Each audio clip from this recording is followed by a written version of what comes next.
असतो ना ब्राह्मण आणि तीन चोर याची गोष्ट सांगणार आहे. एक ब्राह्मण असतो जो जंगलात जात असतो. त्याच्या खाली एक बकरी असते. तीन चोर लपून बसलेले असतात. ते विचार करतात की याची बकरी आपण घेऊन टाकायची. म्हणून ते एक युक्ती करतात. गड्यावाला जातो आणि म्हणतो, नमस्कार पंडितजी, तुमचा हा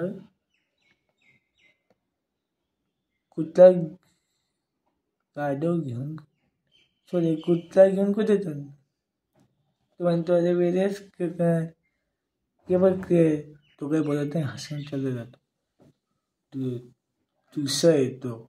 तो म्हणतो, हॅलो पंडितजी, तुमचा हा कुत्रा घेऊन कुठे चालला? तर मग तो म्हणतो, अरे ये बकरी कुत्रा नाही. तर मग तिसरा चोर म्हणतो आणि म्हणतो, हॅलो पंडितजी, तुमचा हा गाढव कुठे घेऊन चालले? तर मग पंडितजी म्हणतात, अरे वेडे की काय, अरे ये गाढव नाही, बकरी आहे बकरी. तर मग थोड्या अंतर गेल्यावर म्हणतो, सगळ्यांना हे वेगळं वेगळं वाटतंय. हे खरं खरं भूत वाटतंय, बकरी नाही.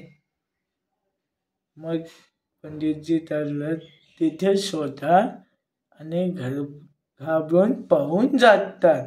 आणि तीन चोर येऊन त्या बकरीला उचलतात आणि घेऊन जातात.